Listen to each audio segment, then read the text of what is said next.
Hello, Kules, and welcome back to Viva Barça. Welcome to the home of everything Barcelona, where we are going to be discussing on the latest developing stories. Starting with Memphis Depay, it has been reported that the Barcelona forward could end up staying at Barcelona as Juventus' move collapses completely.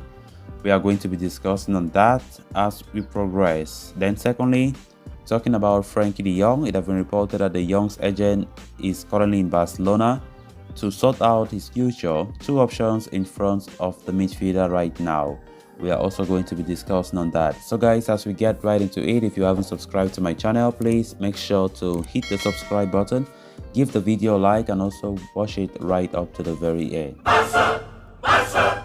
Barça! In a major turn of events, Memphis Depay could end up staying put at Barcelona this summer after his much-touted transfer to Juventus has collapsed completely. Indeed, reliable transfer expert Fabrizio Romano claims that Memphis' move to Allianz Stadium has come to a grinding halt after the Bianconeri decided to sign Arkadiusz Milik on loan from Olympique Marseille.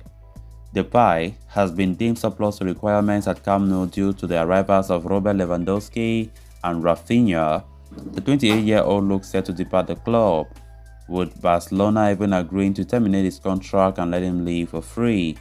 The transfer to Juventus was all sorted until the last Thursday, according to Romano. However, the Turin Giants changed their mind over a move in the last few days and instead decided to sign Milik on a loan deal with an option to buy. Widespread reports have claimed that Juve's change of heart emanated from Depay's increasing his salary demands to €7 million per year. However, as per Fabrizio Romano, the Barcelona forward never made any such request. The decision to not sign the Dutchman was made by Juventus due to their budgetary constraints. They were hoping to get rid of Adrien Rabiot, who appeared close to joining Manchester United last week.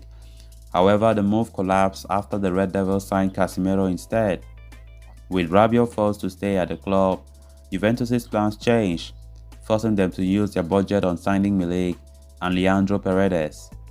As for Memphis Depay, he now finds himself in limbo. There has been interest from former club Manchester United, although it is so unclear if they are even serious about signing the 28-year-old. A stay at Barcelona cannot be ruled out at this point, especially considering that Pierre-Emerick Aubameyang is on his way to Chelsea, which would weaken Xavi's options in the number 9 role. Honestly speaking, I'm so happy that the deal for Memphis have collapsed. I'm so happy. It can be weird for somebody to hear me saying this, but we know that, Aubameyang is so close to going to Chelsea, and I don't see the reason why we should sell these two guys. I've been saying this thing repeatedly. It makes no sense. We know Barca are desperate, right?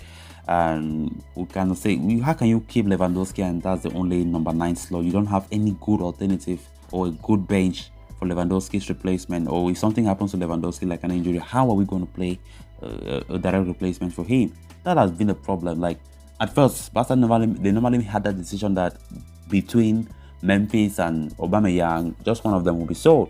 But as time went on, we started seeing the fact that even Fabrizio himself confirmed that those two players are likely to be sold. And I asked myself, how is the planning at Barcelona? How can you sell two of those quality players in the same summer? It makes no sense.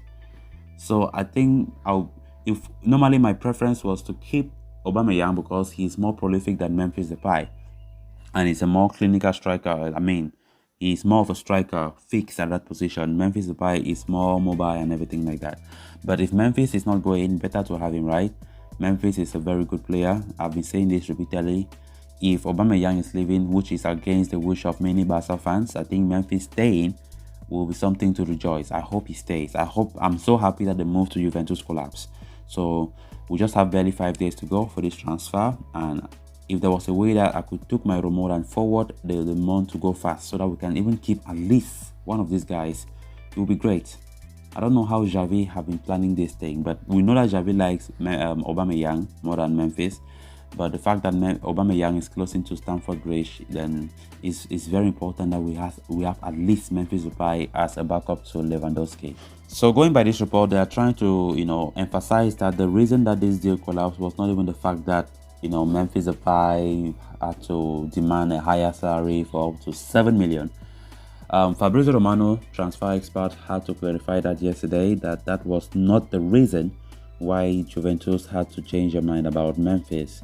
The reason is that Adrian Rabiot, who was supposed to go to United, Juventus were hoping that Rabiot will be sold, and of course something will come to their account, which will enable them to easily sign Memphis and everything like that to pay his wages.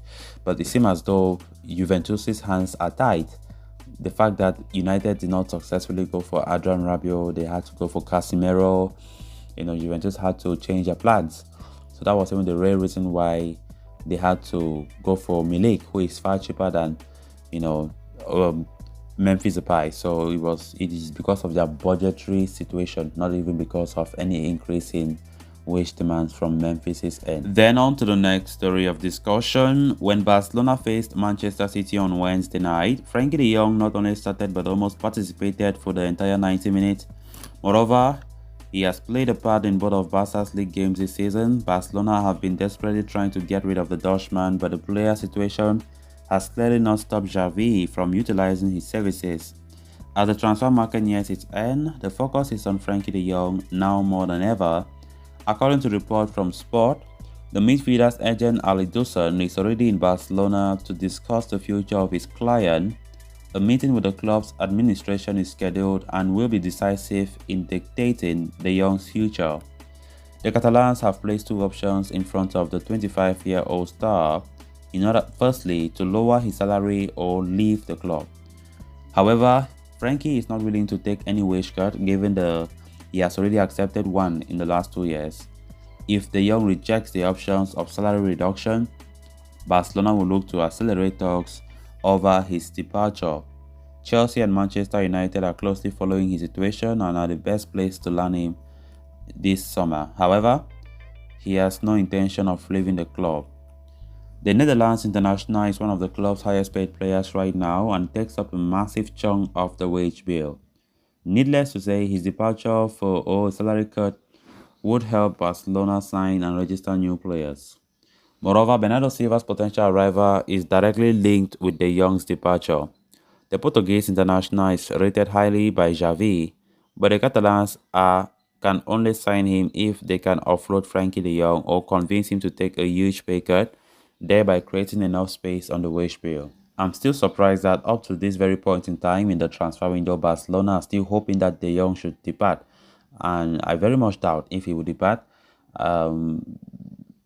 I don't know what Barca want to really do. Like, there's no way you can get Bernardo Silva again. Man City CEO have even confirmed that there's no way they can sell Silva. They don't even have any replacement for him right now. It's too late. So how are you thinking that Frenkie de Jong can depart the club? It makes no sense. Frenkie de Jong is still a valuable player to this team. Xavi cannot afford to take Frenkie de Jong off that midfield. It's going to be a very disastrous thing to do. So let's better just keep Frenkie. I know Barca's issue is the wage. From the reports, we can clearly see that Barca are so worried about his wages. But is it his fault? Is he the one? He's not the one who put those wages in that contract? He's not the one. So let's see what happens. But it is likely that he stays at the Camp Nou despite interest from Chelsea and United. So guys, with that we have come to an end of this episode. Thanks a lot for watching. Until next time, bye bye.